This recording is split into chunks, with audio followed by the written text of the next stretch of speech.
அல்லேலூயா. எடுத்துக்கொள்வோம். 2 ராஜாக்கள் எழுதின புஸ்தகம் 3ஆம் அதிகாரம் 16வது வசனம் 17வது வசனம். 2 ராஜாக்கள் எழுதின புஸ்தகம் 3ஆம் அதிகாரம் 16வது வசனம் 17வது வசனம். கர்த்தர் உரைக்கிறது என்னவென்றால், இந்த பள்ளத்தாக்கிலே எங்கும் வாய்க்கால்களை வெட்டுங்கள், நீங்கள் காற்றையும் காண மாட்டீர்கள், மழையையும் காண மாட்டீர்கள். ஆனாலும்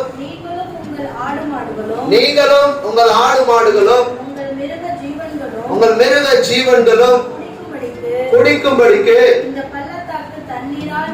இந்த பள்ளத்தாக்கு தண்ணீரால் நிரப்பப்படும். ஆமென் என்று சொல்லுவாங்க.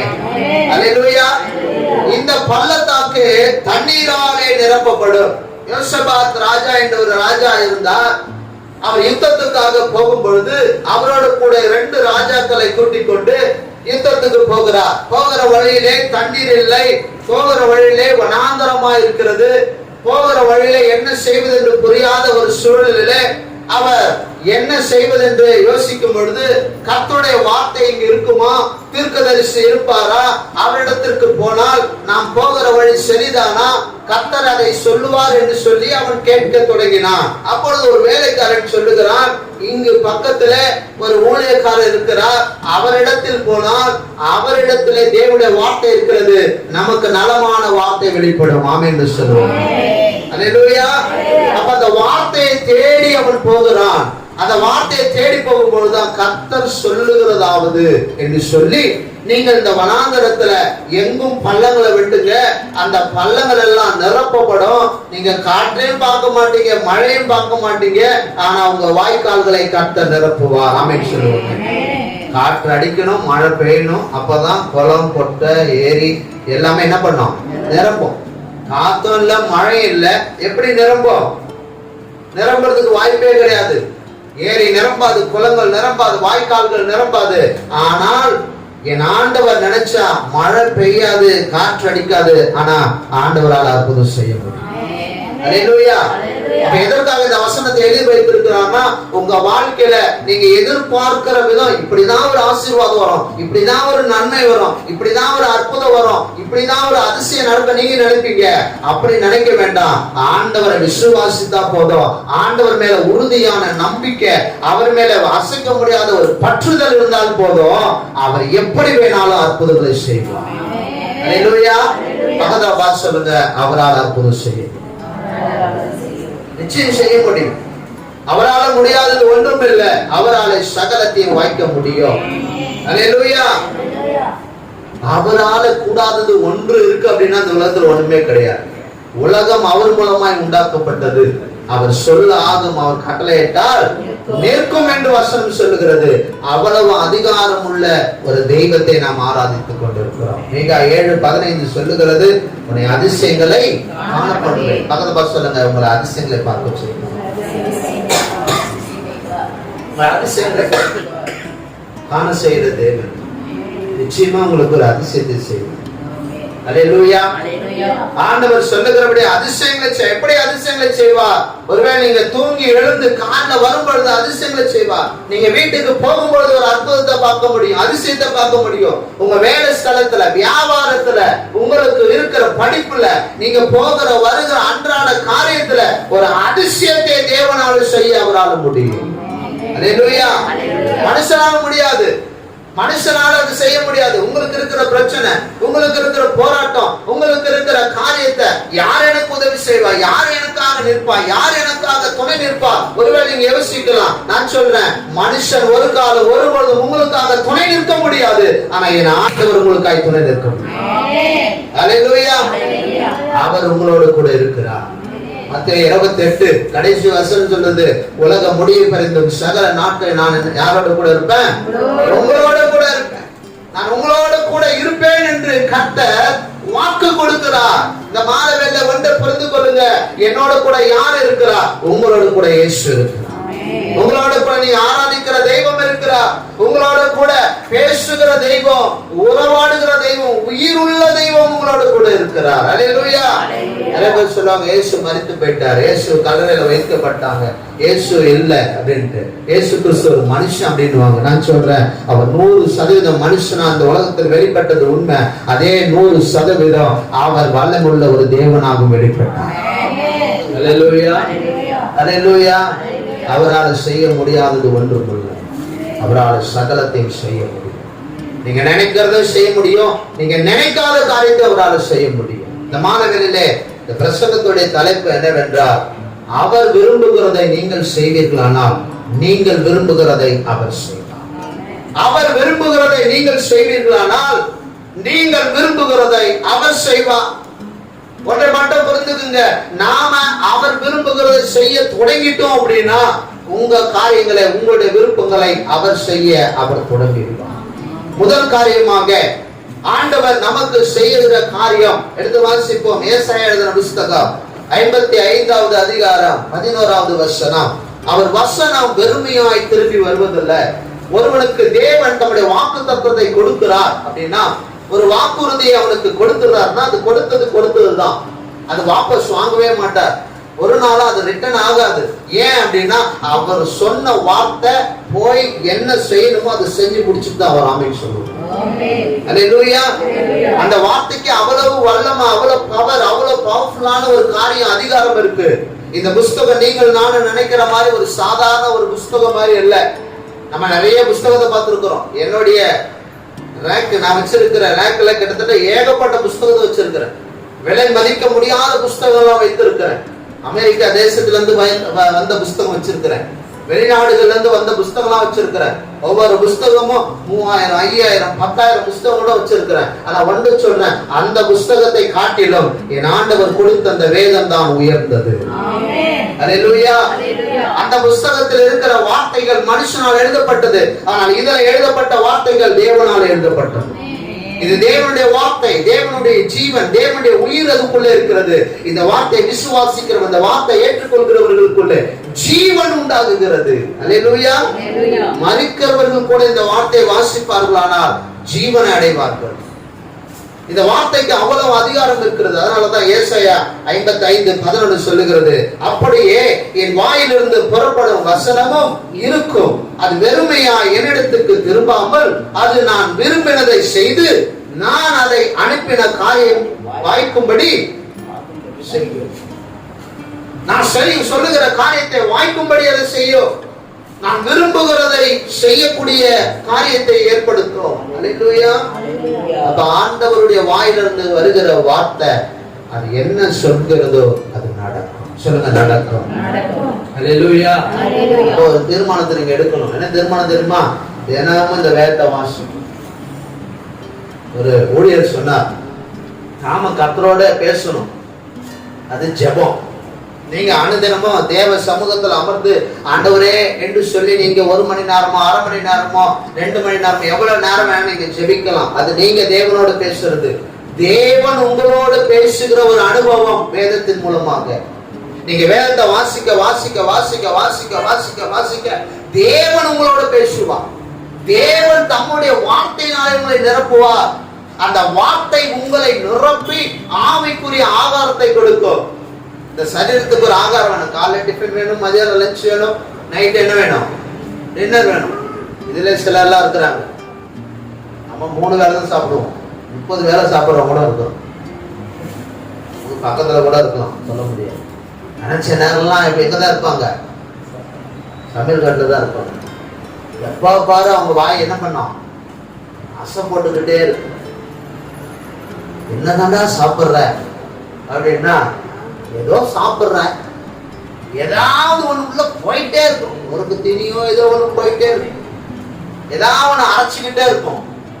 அதோடைய ரியாக்ஷன் எங்க பார்க்கலாம்னா நம்முடைய உடம்புல பார்க்கலாம். அதோட ரியாக்ஷன் எங்க பார்க்கலாம்னா நம்மளுடைய உடல் பருமனத்துல பார்க்கலாம், நம்முடைய ஆக்ஷன்ல பார்க்கலாம், நம்முடைய சரீரத்துடைய தோற்றத்துல பார்க்கலாம். அப்படி சொல்றேன், இந்த உணவு, இந்த ஆகாரம், வேத வசனம் என்ற ஆகாரத்தை நீங்க சாப்பிடும் பொழுது அதுவும் ஒரு ரியாக்ஷன் உண்டாகும். ஆமென் சொல்லுவோம். அல்லேலூயா. இந்த பைபிள் வசனத்தை நம்ம படிக்கும் பொழுது, அதை எடுத்துக்கொள்ளும் பொழுது, ஒவ்வொரு தினமும் அதை வாசித்து வாசித்து வாசித்து வாசித்து அதை நீங்கள் உட்கொள்ளும் பொழுது, அதை ஏற்றுக்கொள்ளும் பொழுது, உங்களுக்குள்ளே ஆவிக்குரிய மனுஷன் பலமடைவான். இது சரீர மனுஷன். இந்த சரீர மனுஷனுக்கு இட்லி, பூரி, வடை, பொங்கல், அப்புறம் நீங்க பார்த்தா சாப்பிடாத, எதுவுமே சாப்பிடாத, நாங்க சாப்பிடவே மாட்டோம். ஒரு பகவான் பாகம் எப்படின்னா இருக்குது, சொல்றாரு வானத்தை குச்ச மாதிரி நான் பேசுற மாதிரி சாப்பிடவே மாட்டீங்க மாதிரி இருக்கு. இந்த சரீரத்துக்கு என்னென்னவோ இப்படி செய்யணும், அப்படி செய்யணும், அதை செய்யணும், இதை செய்யணும், பிரியாணி 65 ஏதோ ஒண்ணு கொடுத்துக்கிட்டே இருக்கணும். அப்பதான் நம்ம வா இன்னைக்கு ரொம்ப சாட்டிஸ்ஃபைடா இருக்கு, சூப்பரா இருந்தது மம்மி, சூப்பரா இருந்தது டாடின்னு சொல்லுவோம். நான் சொல்றேன், ஆவிக்குரிய உணவு நீங்க சாப்பிட்டாதான் ஆவிக்குரிய மனுஷன் உயிரோடு இருக்கும். ஆமென் சொல்லுவோம். அல்லேலூயா. ஆவிக்குரிய மனுஷன் உயிரோடு இருக்கணும் அப்படின்னா இது ஆவிக்குரிய ஆதாரமாகிய வசனத்தை நீங்க எடுத்துக்கணும். அந்த வசனத்தை நீங்க எடுத்துக்கும் பொழுது வசனம் சொல்லுகிறது, அவர் எந்த விதத்துல நமக்கு அந்த ஆதாரத்தை கொடுத்தாரோ அதை நிறைவேற்றி முடிக்கிற வரைக்கும் வெறுமையாய் வராதான். ஆமென். அல்லேலூயா. வெறுமையாய் திரும்பி வராது. உங்களுக்கு ஆண்டவர் வாக்குத்தத்தம் கொடுக்கிறார், நான் உன் கூட இருக்கிறேன், நான் உன் கூடவே இருப்பேன் அப்படின்னு ஆண்டவர் வாக்குத்தத்தம் கொடுத்தாருன்னா அந்த வார்த்தை கடைசி வரைக்கும் நிலைநிற்கும். நான் உனக்காக யுத்தம் பண்ணுவேன், உனக்காக நான் சகலத்தை புதிதாக்குவேன், உனக்காக நானே யுத்தம் பண்ணி ஒரு பெரிய காரியத்தை ஜெயத்தை கொடுப்பேன் அப்படின்னு ஆண்டவர் சொல்லுவார்னா அந்த ஜெயம் உண்டாகும். வசனம் சொல்லுகிறது, குதிரைகளோ யுத்தத்துக்கு ஆயத்தமா இருக்கும், ஜெயமோ கர்த்தரால் வரும். ஆயத்தமா இருக்கு யுத்தத்துக்கு குதிரை, யுத்தத்துக்கு எல்லா குதிரையும் ஆயத்தமா இருக்கு. ஆனா அதனால ஒரு வெற்றி வந்துருமா? கிடையாது. கர்த்தர் தான் ஜெயத்தை. யாத்ரா 14:14 சொல்லுது, கர்த்தர் உங்களுக்காக யுத்தம் பண்ணுவார், உங்களுக்காக யுத்தம் பண்ணி தருவார், அவர் உங்களுக்காக ஃபைட் பண்ணுவார். நீங்க ஒண்ணும் செய்ய வேணாம், உங்களுடைய பிரச்சனைக்கு அவர் ஃபைட் பண்ணுவார், உங்களுடைய போராட்டத்துக்கு அவர் ஃபைட் பண்ணுவார், உங்களுடைய சூழ்நிலைக்காக அவரே இறங்கி அற்புதங்களை செய்கிற ஒரு சக்தியாய் மாறுவார். அவரை நம்பும் பொழுது, அவருடைய வார்த்தையை விசுவாசிக்கும் பொழுது. அல்லேலூயா, அல்லேலூயா. வாசிப்போம். முதல் காரியம், எசேக்கியேல் எழுதின புத்தகம் 33வது அதிகாரம் 11வது வசனம். எசேக்கியேல் எழுதின புத்தகம் 31வது அதிகாரம் 11வது வசனம். வாசிங்க. கர்த்தராகிய ஆண்டவர் உரைக்கிறது என்னவென்றால், நான் துன்மார்க்கருடைய மரணத்துக்கு விரும்பாமல் துன்மார்க்கருடைய தன் வழியை விட்டு திரும்பி பிழைப்பதும் விரும்புவதே என்று ஜீவனை கொண்டு சொல்லுகிறேன். இஸ்ரவேல் வம்சத்தாரே, உங்கள் பொல்லாத வழிகளை விட்டு திரும்புங்கள், திரும்புங்கள், நீங்கள் ஏன் சாக வேண்டும் என்றார் அவரோடு சொல்லுங்கள். அல்லேலூயா. வசனம் சொல்லுகிறது, ரெண்டு விதமான மனுஷர்களை குறித்து சொல்லுகிறது. ஒன்று, துன்மார்க்கன், அவன் கெட்டு போகிறதும் அவன் அழிந்து போகிறதும் ஆண்டவருக்கு பிரியம் இல்லை, அவன் மனம் திரும்பி வரணும் என்பதுதான் தேவனுடைய சித்தம். இரண்டாவது, இஸ்ரவேல் வம்சத்தாரே, நீங்கள் திரும்புங்கள், திரும்புங்கள் என்று திரும்பவும் ஆண்டவர் 2 முறை சொல்றார்.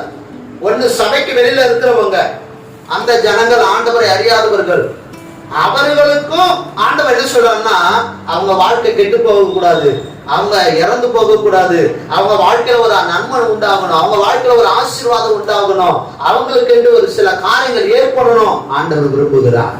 இரண்டாவது காரியம், சபைக்கு உள்ள வந்த ஆண்டவரால் அங்கீகரிக்கப்பட்ட இயேசுவை ஆராதிக்கிற உங்களுக்கு சொல்றாரு, இஸ்ரவேல் வம்சத்தாரே, நீங்களும் திரும்புங்கள், திரும்புங்கள். 2 முறை சொல்றாரு, திரும்புங்க. எதுல திரும்பணும்?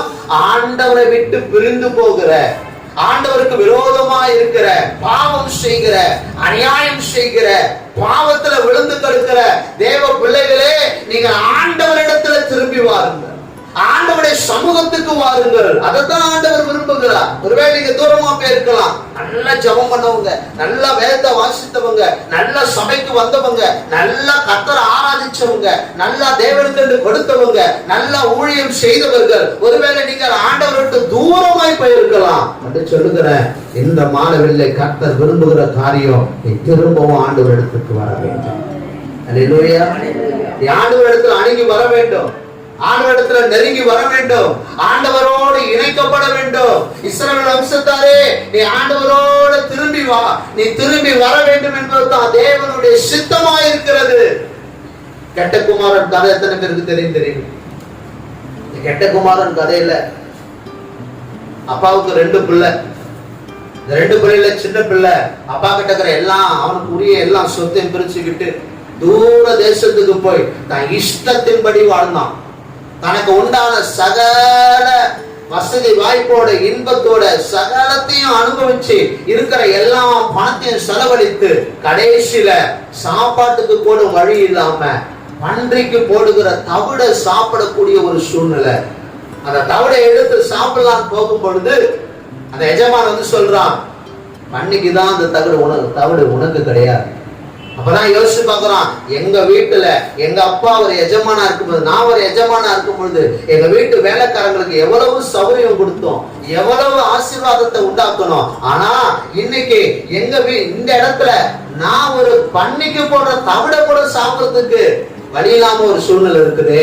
நான் செய்த மிகப்பெரிய ஒரு தவறு இதுதானே என்று சொல்லி மனம் கசந்து அழுதான், மன வேதனைப்பட்டான், மன துக்கப்பட்டான். ஐயோ, நான் அப்பா விட்டு பிரிஞ்சு வந்துட்டேனே, அப்பா விட்டு எல்லாத்தையும் பிரிச்சுக்கிட்டு ரொம்ப தூரம் வந்துட்டேனே, நான் இனி திரும்பி போனா ஏற்றுப்பாரா, நான் இனி திரும்பி போனா அங்கீகரிப்பாங்களா, நான் எல்லாத்தையும் இழந்து இன்னைக்கு ஒண்ணு இல்லாதபடி நான் இருக்கிறேனே என்று சொல்லி மன வேதனையோடு இருக்கிறான். ஒருவேளை நீங்களும் அப்படி இருக்கலாம். ஆண்டவரை விட்டு பிரிந்து நான் ரொம்ப தூரம் கடந்து வந்துட்டேன், நான் ஜெபம் பண்ணல, நான் வேத வாசிக்கல, ஊழியம் செய்யல, எல்லாத்தையும் விட்டுட்டு கொஞ்சம் தூரம் போயிட்டேன். ஒருவேளை நீங்க யோசிக்கலாம், சொல்றேன், மனம் வருந்துவது நல்லதுதான், ஆனா மனம் வருந்தி அதே இடத்துல இருக்கிறது ஆண்டவருடைய விருப்பம். ஆண்டவர் சொல்லுகிற காரியம், இஸ்ரவேல் வம்சத்தாரே திரும்புங்கள், திரும்புங்கள். எங்க திரும்பணும்? திரும்பவும் ஆண்டவரை சந்திக்க திரும்பி வா, திரும்பவும் ஆராதிக்க வா, திரும்ப ஆண்டவரோடு சன்னிதானத்துக்கு வா, மீண்டும் வேதத்தை வாசிக்க புறப்பட்டு வா, மீண்டும் ஜெபிக்க வா, மீண்டும் ஆண்டவரோட ஐக்கியத்துக்கு வா, மீண்டும் ஊழியம் செய்ய வா, தேவனுடைய சமூகத்தில் உன்னை இணைத்துக் கொள்ள வா. அல்லேலூயா, அல்லேலூயா. ஆண்டவர் அதான் விரும்புகிறார். அவன் திரும்பி வந்தான், திரும்பி வீட்டுக்கு வரான், வெக்கத்தோட வேதனையோட, ஐயோ அப்பா ஏத்துப்பாரா என்று சொல்லி ஒரு மனசு குறுகுறுப்போட கூட அவன் வரும்பொழுது தூரத்துல இருந்து அவங்க அப்பா மேல இருந்து பாக்குறாரு. அவன் ஆடை கிழிஞ்சி ரொம்ப கேவலமா, அவன் ரொம்ப அசிங்கமா அப்படியே திரும்பி வரான். அவனை பார்த்துட்டு அப்பா அவனை துரத்தி விடுங்க, அவன் வேண்டாம் அப்படின்னு சொல்லல, மேல இருந்து கீழே ஓடி வராரு. ஓடி வந்து தான் பிள்ளைய கட்டி பிடிச்சு முத்தம் செய்து, இவனுக்கு புது வஸ்திரத்தை கொடுங்க, வீட்டுல விருந்து ஆயத்தம் பண்ணுங்க. அதுதான் தகப்பனுடைய அன்பு. ஆமென் சொல்லுவோம். அல்லேலூயா. நீங்க மீண்டும் திரும்பி வரும்பொழுது உங்களுக்கு ஒரு ஆயத்தத்தை உண்டு பண்ணுவா, உங்களுக்கு ஒரு விருந்தை உண்டு பண்ணுவா, உங்களுக்கு மீண்டும் ஒரு வஸ்திரத்தை உண்டு பண்ணுவா. தேவன் உங்களுக்காக எதிர்பார்த்து காத்து கொண்டிருக்கிறார். மகனே, மகளே, திரும்பி வா, என் சமூகத்துக்கு வா, என்னை தேடி வா, நீ கொண்டிருந்த ஆதி அன்பை விட்டு விடாதே. தேவனிடத்தில் மனம் திரும்பும்படியாக தேவ சமூகத்தை நாடி வருகிற தேவ பிள்ளையாக நீங்க இருக்க வேண்டும். ஆமென் சொல்லுங்க. பக்கத்துல பார்த்து சொல்லுங்க, திரும்பி வா, ஆண்டவருடைய சமூகத்துக்கு வா, ஜெபத்துக்கு வாங்க, ஊழியத்துக்கு வாங்க, தேவனை அணுகும்படியாய் வாங்க. தேவன் அதை விரும்புகிறார். அல்லேலூயா. எட்டாவது காரியம், ஏசாயா எழுதின புத்தகம் 61வது அதிகாரம் 8வது வசனம் வாசிப்போம். ஏசாயா எழுதின புத்தகம் 61வது அதிகாரம் 8வது வசனம். கர்த்தராகிய நான் நியாயத்தை விரும்பி கொள்ளை பொருளினால் இடப்பட்ட தகன பலியை வெறுக்கிறேன். நான் அவர்கள் கிரியையை உண்மையாக்கி அவர்களோட நித்திய உடன்படிக்கை பண்ணுவேன். அல்லேலூயா. ஆண்டவர் சொல்றார், நான் நித்திய உடன்படிக்கை பண்ணுவேன். I will make covenant with you. ஆண்டவர் ஒரு மிகப்பெரிய ஒரு உடன்படிக்கை உங்களோடு பண்ண விரும்புகிறார். உடன்படிக்கை என்று சொல்லும் பொழுது அக்ரிமெண்ட், ஒரு அக்ரிமெண்ட் உங்களுக்கும் ஆண்டவருக்கும். சொல்லுங்க, எனக்கும் ஆண்டவருக்கும், எனக்கும் ஆண்டவருக்கும், உங்களுக்கும் ஆண்டவருக்கும் ஒரு அக்ரிமெண்ட். என்ன அக்ரிமெண்ட் அப்படின்னா, நீங்க கொரிந்தியர் 11வது அதிகாரத்துல பாத்தீங்கன்னா திருவிருந்து டைம் நம்ம வாசிப்போம். அதுல சொல்லப்பட்டிருக்கும் ரத்தத்தினாலே புதிய உடன்படிக்கை. இயேசு கிறிஸ்து எப்படி பண்ணாரா? சிலுவை மரணத்திலே ரத்தத்தை சிந்தி ஒரு உடன்படிக்கை பண்ணி இருக்கிறார். நீ என் பிள்ளை, உன் வாழ்க்கையில இனி பாவம் அல்ல, சாபம் அல்ல, அநியாயம் அல்ல, உன் வாழ்க்கையில இனி தெரியாத வியாதி அல்ல, எல்லாவற்றையும் மாற்றுகிற ஒரு உடன்படிக்கையை உனக்கு உண்டாக்குகிறேன். நரகத்துக்கு போகிறதுக்காக அல்ல, பரலோகத்துக்கு போறதுக்காக சொல்லுவாங்க. அல்லேலூயா. இயேசுவின் பிள்ளை என்று அறிக்கை பண்ணிட்டீங்கன்னா, நான் இயேசு கிறிஸ்து தெய்வம்னு நான் ஆராதிக்கிறேன், அவரை நான் ஏற்றுக்கொள்றேன்னு சொல்ற ஒவ்வொருவருக்கும் அந்த உடன்படிக்கை நடக்கும். அந்த உடன்படிக்கை பிள்ளைகளா மாறுறீங்க.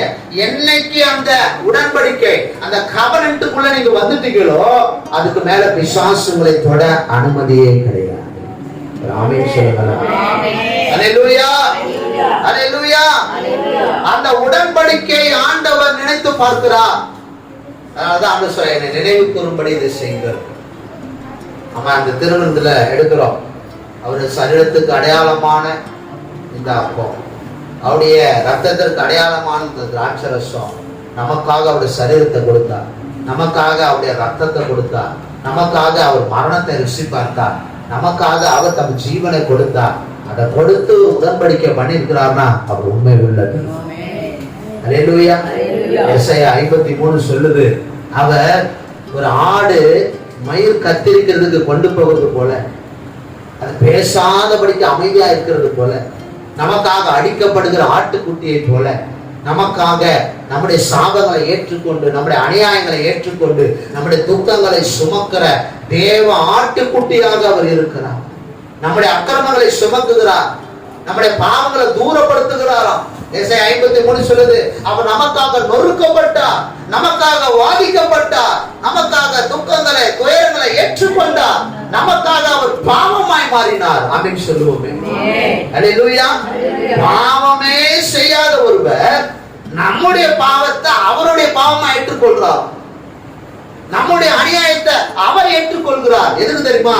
பாவம் செய்யறவங்க அத்தனை பேர் தண்டனை அனுபவிக்கணும். அந்த தண்டனையை நான் ஏற்றுக்கொள்றேன், அந்த பாவத்துடைய விளைக்கிரயத்தை நான் கொடுக்கிறேன். என் பிள்ளை கொடுக்க வேண்டாம், என் பிள்ளை அதுக்காக தண்டிக்கப்பட வேண்டாம், என் பிள்ளை அதுக்காக வாதிக்கப்படக்கூடாதுன்னு சொல்லி அந்த பாவத்தை ஏன் நான் ஏற்றுக்கொண்டு நீங்க செய்யற அத்தனை பாவத்தையும் இயேசு ஏற்றுக்கொள்கிறார். அல்லேலூயா. அல்லேலூயா.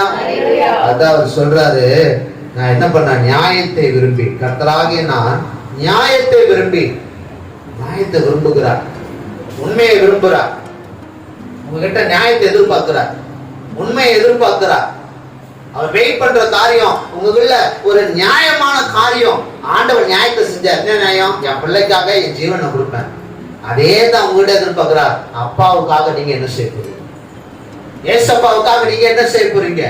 ஐயோ, நான் பலி செலுத்துறேன், நான் அதை செய்றேன், இது செய்ய, அந்த காரியம் வேணாம்னு சொல்றாரு. நான் பலியை எதிர்பார்க்கல, கிரியை தான் பார்க்க. பலி எனக்கு பெருசு கிடையாது, பலி எனக்கு ஒரு பெரிய காரியமே கிடையாது. நானே பலியாக என்னை ஒப்பு கொடுத்துட்டேன்.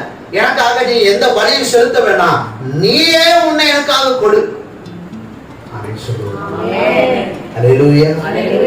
ஆண்டவர் எதிர்பார்க்கிறது உங்களைதான், உங்களைதான் ஆண்டவர் எதிர்பார்க்கிறார். உங்களை கொடுப்பீங்களா? உங்க இருதயத்தை கொடுப்பீங்களா? உங்க வாழ்க்கையை கொடுப்பீங்களா? உங்க லைஃபை கொடுப்பீங்களா? இப்ப இருக்க இனிமே அடுத்த நிமிஷத்துல இருந்து நான் இயேசுவுக்காக வாழ நான் விரும்புகிறேன், அந்த நியாயத்துல நீங்க இருப்பீங்களா? அந்த ரைச்சஸ்ல நீங்க உறுதியா இருக்க முடியுமா? ஆண்டவர் நியாயமா இருந்தாரு, நீதியா இருந்தாரு, அவர் உண்மையா இருந்தாரு. அதே உண்மைய நியாயத்தை உங்களிடத்துல எதிர்பார்க்கிறார், அதைத்தான் விரும்புகிறார். என் பிள்ளை நியாயமா இருக்கணும், என் பிள்ளை உண்மையா இருக்கணும், என் பிள்ளை உண்மையா தேடி வரணும், எனக்காக உண்மையான ஒரு பிள்ளையாக அவன் காணப்படணும். சபையில ஒரு மாதிரி, வெளியில ஒரு மாதிரி இல்ல, எப்பவுமே என் பிள்ளை ஒரே மாதிரியா, எங்க பார்த்தாலும் என் பிள்ளை அவன் கர்த்தருடைய பிள்ளை. அல்லேலூயா. அல்லேலூயா. அதுதான் ஆண்டவர் விரும்புகிறார், அதைதான் ஆண்டவர் எதிர்பார்க்கிறார்.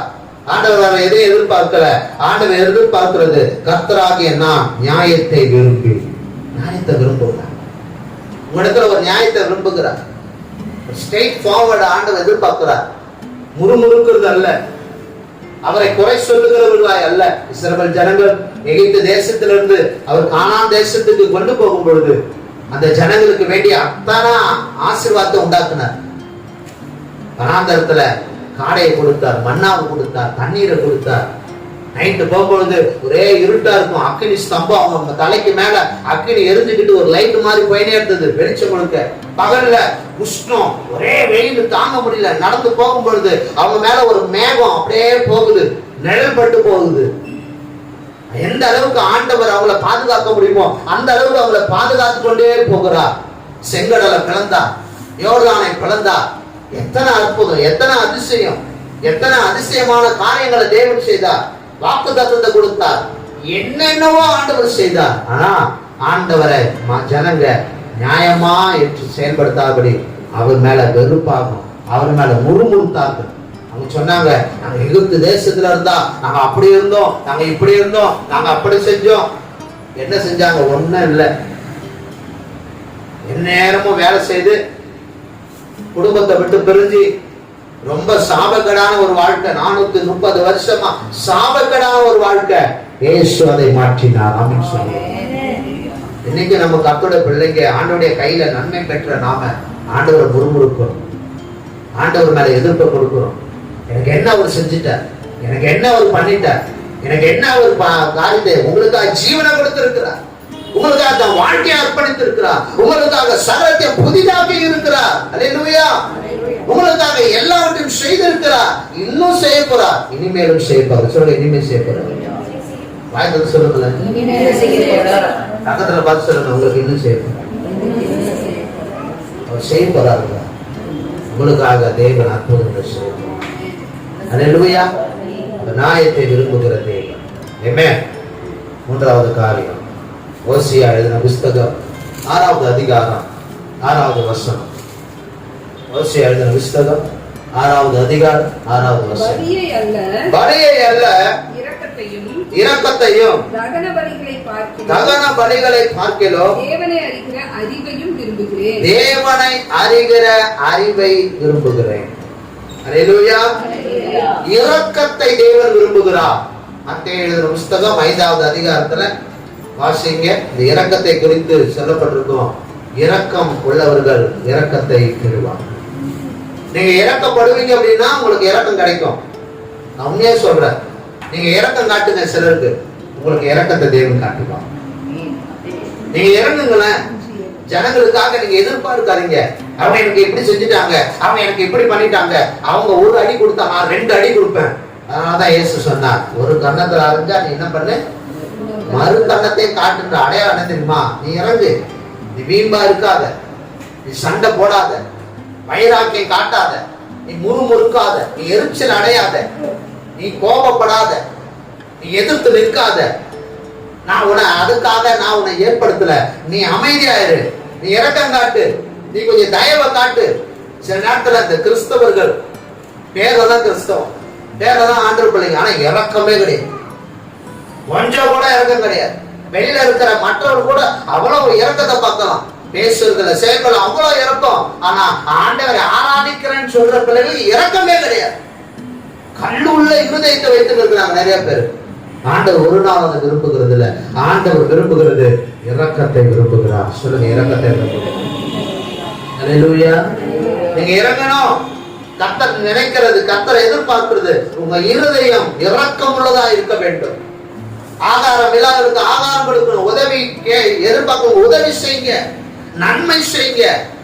உங்க வாழ்க்கையில நல்ல காரியங்களை செய்ய இறங்குங்க.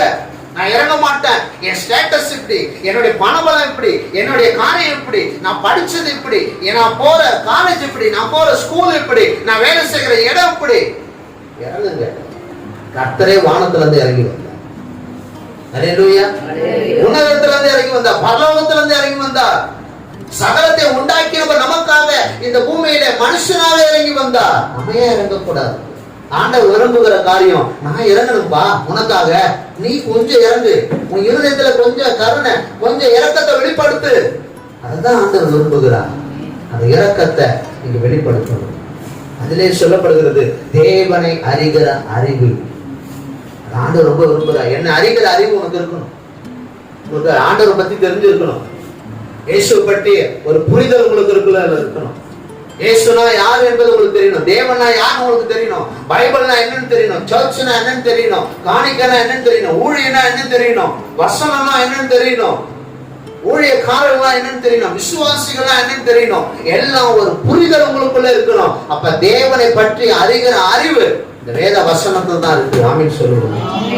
கலாத்தியர் 5ஆம் அதிகாரத்துல நீங்க வாசிச்சு பாத்தீங்கன்னா 19வது வசனத்துல இருந்து 17 காரியங்கள் சொல்லப்படுகிறது.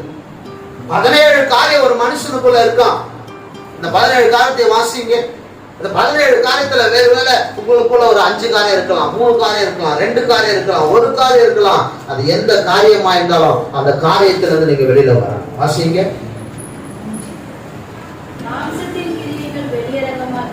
மாம்சத்தின் கிரியைகள் வெளியரங்கமாகின்றன. அவையாவன விபச்சாரம், வேசித்தனம், அசுத்தம், காம விகாரம், விக்கிரக ஆராதனை, பில்லி சூனியம், பகைகள், விரோதங்கள், வைராக்கியங்கள், கோபங்கள், சண்டைகள், பிரிவினைகள், மார்க்க வேதங்கள், பொறாமைகள், கொலைகள், வெறிகள், களியாட்டுகள். அல்லேலூயா. 17 காரியங்கள் அங்க சொல்லப்பட்டிருக்கிறது. ஒரு மாம்சத்துக்குரிய மனுஷன் அவனுடைய வாழ்க்கையில வெளிப்படுது, அன்றாடம் வெளிப்படுகிற சுவாபம். நீங்க தேவனை அறிகிற பிள்ளைகளா இருப்பீங்க அப்படின்னா நான் சொல்றேன், இந்த 17 வகையான காரியம் உங்களை விட்டு வெளில போய். ஆமென் சொல்லுங்க. அல்லேலூயா. நீங்க ஆண்டோட பிள்ளைகள் என்று சொல்றதுக்கு அடையாளம் தெரியுமா? உங்க வாழ்க்கையில ஒரு மாற்றம், உங்க வாழ்க்கையில ஒரு பெரிய மாறுதல் இருக்கு என்பதுதான் ஆண்டவர் விரும்புகிறார். அந்த மாறுதல் எப்ப வரும்? தேவனை அறிகிற அறிவு, தேவனோடு கூட ஒரு வாழ்க்கை, தேவனோடு ஒரு நெருக்கமுள்ள ஒரு வாழ்க்கை, தேவனோடு ஒரு ஐக்கியமுள்ள ஒரு வாழ்க்கை. தேவ பிள்ளைகள் பாவம் செய்யக்கூடாது. வெளியில இருக்கிற மற்றவன் பாவம் செய்வான், அவன் சிகரெட் பிடிப்பான், தண்ணி அடிப்பான், கொலை செய்வான், என்னென்னவோ பாவம் செய்வான். ஆனா ஆண்டவர் ஆராதிக்கிற பிள்ளைகள் செய்யக்கூடாது. ஆண்டவரை துதிக்கிற பிள்ளைகள் செய்யக்கூடாது. உலக மனுஷர்கள் சினிமா பாட்டை பாடி நல்லா டான்ஸ் ஆடுவான். ஆனா தேவ பிள்ளைகள் அப்படி பண்ணக்கூடாது. உலகத்துல இருக்கிறவர்கள் என்னென்னவோ காரியத்துல எப்படியோ இருப்பாங்க. பார்க்கறதுல, கேட்கறதுல, செயல்படுறதுல, எத்தனையோ விஷயத்துல அடிமையா இருப்பாங்க. போதை மருந்துக்கு, போதை வஸ்துகளுக்கு எத்தனையோ அடிமை பாவத்துல கிடப்பாங்க. நாம அப்படி இருக்கக்கூடாது. ஏன்னா நம்ம ஆண்டவருடைய பிள்ளை, ஆண்டவரை ஆராதிக்கிறவர்கள், ஆண்டவருடைய வசனம் நமக்குள்ள இருக்கு. நமக்குள்ள ஒரு மாற்றம் இருக்க வேண்டும், நமக்குள்ள ஒரு மாறுதல் இருக்கணும். அதுதான் ஆண்டவருடைய பிள்ளை, அதுதான் கர்த்தரை அறிகிற அறிவு உங்களுக்குள்ள இருக்கிறது. நிச்சயம், உறுதி. தேவனை அறிகிற அறிவு உங்களுக்குள்ள இருக்கு. அல்லேலூயா. அவரை நீங்க முழுசா அறிஞ்சிட்டீங்க அப்படின்னா உலகத்தை நீங்க வெறுத்துடுவீங்க, உலகத்தை ஓரமா ஒதுக்கிடுவீங்க. சொல்லுங்க, தேவனை அறிகிற அறிவு வேணும். அல்லேலூயா. தேவனை அறிகிற அறிவு, அதுதான் ஆண்டவர் விரும்புகிறார், அதுதான் ஆண்டவர் எதிர்பார்க்கிறார். 4வது காரியம், லூக்கா எழுதின சுவிசேஷம் 12வது அதிகாரம் 49வது வசனம். லூக்கா எழுதின சுவிசேஷம் 12வது அதிகாரம் 49வது வசனம். பூமியின் மேல் அக்கினியை போட வந்தே அது இப்பொழுதே பற்றி எரிய வேண்டும் என்று விரும்புகிறேன். அக்கினினோடனே நீங்க மேல இருந்து ஆண்டவர் அக்கினியை போட்டு எல்லாரையும் காலி பண்ணிட்டு போறாரு, நெருப்பை போட்டு காலி இல்ல.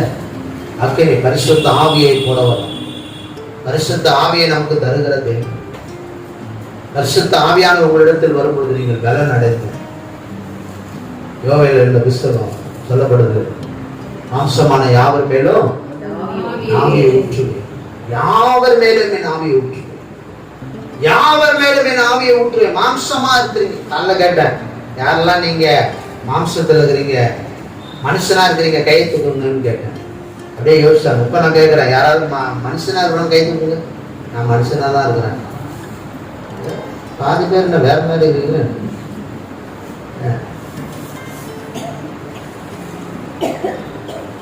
நீங்க என்ன வேணா சொல்லுங்க, சீக்கிரம் முடிச்சிட்டீங்கன்னா நாங்க கணக்கு போயிடுவோம், வேலை மட்டும் எங்களை கேட்டாங்க அப்படின்றீங்க. மாம்சத்திலே இருக்கிற நமக்கு தேவன் தம்முடைய ஆவியை ஊற்றுகிறார். அல்லேலூயா. தம்முடைய ஆவியை ஊற்றுகிறார் என்று சொல்லும் பொழுது என்ன நடக்குது? நீங்க அப்போஸ்தலர் புஸ்தகத்தை வாசிச்சு பாத்தீங்கன்னா, ஆவியானவர் ஊற்றப்படும் பொழுது மேல் வீட்டு அறையில 120 பேர் அமர்ந்து ஜெபம் பண்றாங்க. ஆண்டவரே, எங்க மேல உங்க ஆவியை ஊற்றுங்க, பரிசுத்த ஆவியானவர் தரணும்னு சொன்னீங்களே, எங்களுக்கு தாங்க அப்படின்னு ஜெபம் பண்ணும்போது அவங்க மேல தம்முடைய ஆவியை ஊற்றினா, அந்த ஆவியானவர் இறங்கும் பொழுது பற்பல பாஷைகளை பேசினார்கள், அந்நிய பாஷைகளை பேசினாங்க. ஒவ்வொரு ஆவியில நிரம்பி கைகளை தட்டி ஆர்ப்பரித்து பயங்கரமா ஒரு ஃபயர் அந்த இடத்துல இறங்கினது. அவங்க நாவுல அக்கினி இறங்கினதான். அவங்க நாவுகள் இரண்டாக பிரிந்து அந்நிய பாஷையில பேச தொடங்கினார்கள். தரிசனங்களை கண்டார்கள், சொப்பனங்களை கண்டார்கள். ஒரு மனுஷன் அப்போஸ்தலர் நடவடிக்கைகளை சொல்லுவது 7வது அதிகாரத்துல ஸ்தேவான், அவன் ஆவியினால நிரப்பப்படுறான். அவனை சுத்தி ஒரு கூட்டம் நின்று கல் எடுத்து அவனை அடிக்க நிக்கிறாங்க. அவன் ஆவியில நிரம்பி பரலோகத்தை பார்த்தானா? நீங்க ஆவியில நிரம்புவீங்க அப்படின்னா பரலோகத்தை பார்க்க முடியும். எத்தனை பேர் ஆமென் சொல்லுங்க? அல்லேலூயா. இங்க இருந்து மேல பார்க்க முடியும், இங்க இருந்துகிட்டே மேல பரலோகத்தை நம்மளால பார்க்க முடியும். பைபிள்ல ஒரு மனுஷன் பார்த்தான் அப்படின்னா நம்மளால பார்க்க முடியும். ரகசியத்தை சொல்றேன், நீங்க ஆவியில நிரப்பப்படுவீங்கன்னா இங்க இருந்துகிட்டே பரலோகத்தை நீங்க பார்க்க முடியும். இங்க இருந்து அவன் பரலோகத்தை பார்க்கிறான். இயேசு சிங்காசனத்திலிருந்து எழும்பி நின்று மகனை வரவேற்க அவர் காத்திருந்தான். சேவானை அடிச்சு கொல்லும் பொழுது கூட அவன் பரலோகத்தை பார்த்து இயேசுவை பார்க்கிறான். தேவ பிரசன்னம் அவனை கூடுகிறது. பரிசுத்த ஆவியானவர் அவனை நிரப்பினார். அந்த இடத்துல பவுல் என்ற ஒரு மனுஷன் இருக்கிறான். அவன் சபைகளை அடிச்சு உடைச்சான், விசுவாசிகளை துன்பப்படுத்தினான், ஆராதனை பண்ணா அந்த இடத்துல வந்து எல்லாரும் அடிச்சு உடைச்சு எல்லாரும் துன்பப்படுத்தினான். 9 அதிகாரம் வரைக்கும் இதே பிரச்சனையா இருந்தது. 9வது அதிகாரத்துல அவன் ஒரு குதிரையில போகும்பொழுது திடீர்னு ஒரு பெரிய வெளிச்சம் அவனை அடித்து அவன் கீழே விழுறான். ஆண்டவர் சொல்றாரு, முள்ளில உதைக்கிறது உனக்கு கடினமா இல்லையா? நீ யார் அப்படின்னு? நான் தான் நீ துன்பப்படுத்துகிற இயேசு, நான் தான் இயேசு அப்படின்னு அவன் அந்த நிமிஷமே மனம் திரும்பி, ஆண்டவரே உமக்காக நான் வாழ்வேன், உமக்காக நான் ஜீவிப்பேன், உமக்காகவே இனி முதல் நான் இருப்பேன் என்று சொல்லி ஆண்டவர் இடத்துல ஒப்பு கொடுக்கிறான். பரிசுத்த ஆவியானவர் அவனை நிரப்பினார். அல்லேலூயா. இந்த பைபிள்ல 14 நிருபங்களை அந்த பவுல் எழுதினான். சொல்லுங்க, 14 நிருபம். எத்தனை நிருபம்? 14 நிருபத்தை ஒரு மனுஷன் எழுத முடியும்னா அது அவனால் அல்ல, பரிசுத்த ஆவியானவர் அவனை நிரப்பி எழுதினார். பரிசுத்த ஆவியானவர் அவனை நிரப்பி இந்த வார்த்தைகளை நிரப்பி எழுப்பினார். அவனை எழுப்பதற்குரிய ஒரு மனுஷனா இருந்தான். நான் சொல்றேன், இன்னைக்கு ஆவியானவர் அதே மாதிரி உங்களை பவுலாக, ஸ்தேவானாக, ஒரு பேதுருவாக நான் நிரப்பணும், என் ஆவியை ஊற்றணும், என் அக்கினி அபிஷேகம் என் பிள்ளைகளை நிரப்பணும் என்பது தான் தேவனுடைய விருப்பமா இருக்கு. இதே இந்தியாவுல ஒரு வல்லமையான ஒரு ஊழியம் செய்த ஒரு தேவ மனுஷன் டிஜிஎஸ் தினகரன். அவர் பாருங்க, கிட்டத்தட்ட 7 வருஷம் காத்திருந்தாராம் பரிசுத்த ஆவியினுடைய வரங்களையும் பரிசுத்த ஆவியை பெற்றுக் கொள்றதுக்கு. 1 நாள் 2 நாள் இல்ல, 1 வருஷம் 2 வருஷம் இல்ல, 7 வருஷம் காத்திருந்தார். காத்திருந்து, ஆண்டவரே என்னை நிரப்புங்க, ஆண்டவரே உங்க வரங்களை கொடுங்க, ஆண்டவரே என்னை நிரப்புங்க என்று சொல்லி 7 வருஷம் காத்திருந்தாராம். அவர் புஸ்தகத்தை வாசிக்கும் பொழுது நான் படித்த காரியம். 7வது வருஷம் ஆண்டவர் அவரை சந்தித்தார். சந்தித்து கேட்டாராம், உனக்கு நீ கேட்ட அந்த பரிசுத்தாவின் வரங்கள் வேணுமா, நான் வேணுமா? உனக்கு 2 ஆப்ஷன். உனக்கு நீ கேட்ட அந்த 7 வருஷமா காத்திருந்த அந்த வரம் வேணுமா, இல்ல நான் வேணுமா, உன் கூடவே இருக்க கேட்டாராம். அவர் சொன்னாராம், வர எனக்கு தேவையில்லப்பா, நீங்க தான் எனக்கு வேணும் அப்படின்னு சொன்னாராம். நானே உன் கூட இருக்கும் போது என் வரமும் எங்க தான் இருக்கும்? சொல்லுங்க, எங்க இருக்கும்? கூட தான் இருக்கும். 9 வரங்கள் கிரியை செய்யப்பட்ட தேவ மனுஷன். பைபிள்ல இருக்கிற 9 வரங்களும் கிரியை செய்யப்பட்ட தேவ மனுஷன். எவ்வளவு ஞானம், எவ்வளவு அறிவு! தேவனுடைய பரிசுத்த ஆவியானவர். நீங்க வாஞ்சியா எதிர்பார்க்கிறீங்களா? அந்நிய பாஷையில பேசுறீங்களா? ஆவியின் வரங்களை எதிர்பார்க்கிறீங்களா? தேவன் விரும்புகிற காரியம், என் பிள்ளை ஏதோ ஞாயிற்றுக்கிழமை வந்து பைபிளை திறந்து வாசிச்சுட்டு ஆராய்ச்சிட்டு அப்படியே போறதுக்காக விரும்பல. என் பிள்ளை அபிஷேகத்துல நிரப்பணும். அல்லேலூயா. ஆவிக்குரிய பிள்ளையாய் மாறணும், அந்நிய பாஷையில பேசணும், வரங்கள் கிரியை செய்யணும், செத்து போனவங்களை உயிரோட எழுப்பணும், பிசாசுகளை விரட்டணும், அற்புதங்களை செய்யணும், அடையாளங்களை செய்யணும், ஆச்சரியமான காரியங்களை என் பிள்ளை என் நாமத்தினால செய்யணும். அதுதான் ஆண்டவர் விரும்புகிற காரியம். அதுதான் சபை செய்ய வேண்டும் என்பதை தேவன் விரும்புகிறார். பக்கத்தை பார்த்து சொல்லுங்க, நீங்க வல்லமை உள்ளவர்களாய் மாறு. அல்லேலூயா. நீங்க ஏதோ எம்டியா ஏதோ ஒரு மனுஷனா இருக்கு, இல்ல இல்ல. நீங்க ஜெபம் பண்ணா அந்த இடம் அசைக்கப்படணும். நீங்க ஆராதிச்சா அந்த இடம் அசைக்கப்படணும். நீ ஒரு மனுஷனுக்காக ஜெபம் பண்ணா அவனுக்கு விடுதலை கிடைக்கணும், அவனுக்கு சுகம் கிடைக்கணும், அங்க ஒரு அற்புதம் அதிசயம் நடக்கணும். அப்ப உங்களுக்கு பரிசுத்த ஆவியானவர் தேவை. பரிசுத்த ஆவியானவர் உங்களிடத்தில் வரும்பொழுது நீங்கள் பலன் அடைந்து எப்படிப்பட்டவங்களா மாறுறீங்க? பலவீனமான மனுஷன், ஆண்டவரே எனக்கு ஞானம் இல்லை, எனக்கு அழகு இல்லை, எனக்கு திறமை இல்லை, எனக்கு அது இல்லை, இதுல எது இருக்குதோ இல்லையோ பரவாயில்ல, பரிசுத்த ஆவியானவர் உங்களுக்கு இருக்கும். எங்க பாஸ்டர் ஒரு பையனை பைபிள் காலேஜ் அனுப்பிச்சார். ஒண்ணுமே தெரியாது. பைபிள் காலேஜ் அனுப்பிச்சு அந்த இன்டர்வியூ அட்டன் பண்ணும்பொழுது அவனுக்கு ஒன்றும் தெரியல, அவனை ரிட்டர்ன் அனுப்பிச்சிருங்க அப்படின்ட்டு பேசி அனுப்புறதுக்காக எல்லாம் ஏற்பாடு பண்ணி அனுப்புறாங்க. அப்ப அந்த பிரின்சிபலுக்கு எங்க பாஸ்டர் போன் பண்ணி கேட்கிறாரு, இங்க பாரியா, அவனுக்கு எது தெரியுதோ தெரியலையோ அவன் அபிஷேகத்துல பேசுவான், அந்நிய பாஷையில பேசுவான், அவன் ஊழியம் செய்வான், அவனை வச்சுக்கோ, அவனை கொண்டு கத்த செய்வார் அப்படின்னு அந்த பிரின்சிபல் சிரிச்சாரான். அந்நிய பாஷை பேசுறான், ஆனா இங்க அது ஒத்து வருவான், இங்க படிக்கணுமே, காரியம் செய்யணுமே, அவனுக்கு ஆங்கிலம் புரியாது, ஹிந்தி புரியாது, என்ன செய்வான், எல்லாம் வந்துடும்யா, அபிஷேகம் கிரியை செய்யா.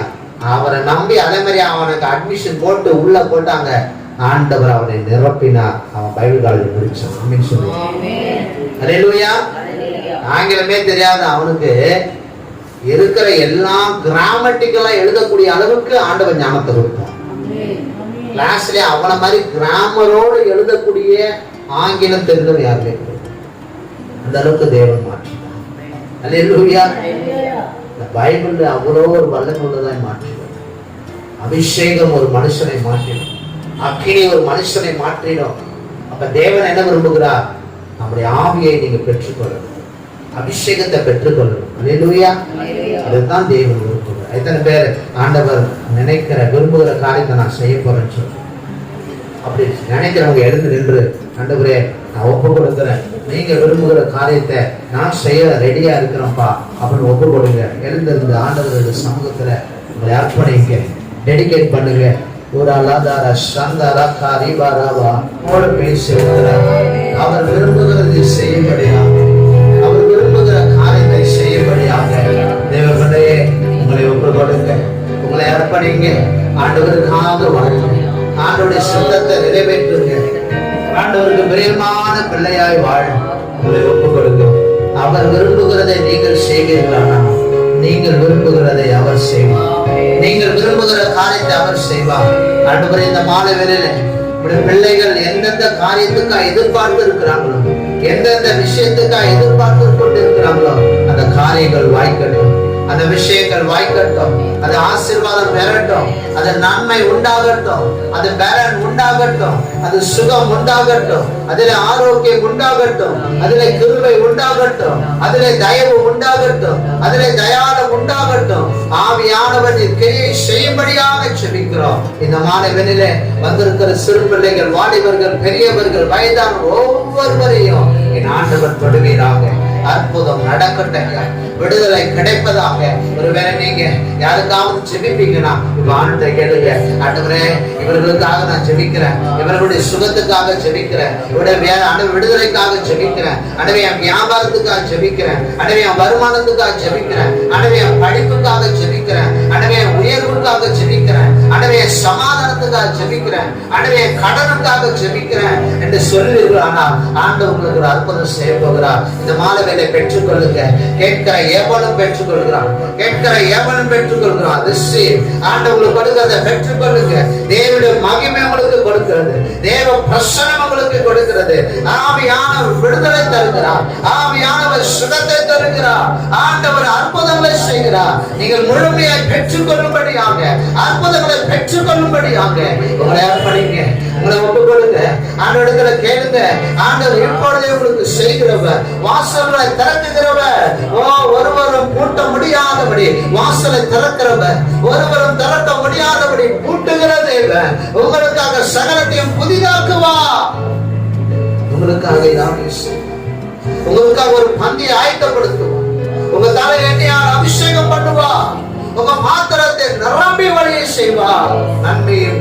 கிருபையும் பெருகும்படியாய் செய்வார். பாக்கியம் உண்டாகும்படியாய் செய்வார். எருசலேமின் வாழ்வை காண்பார்.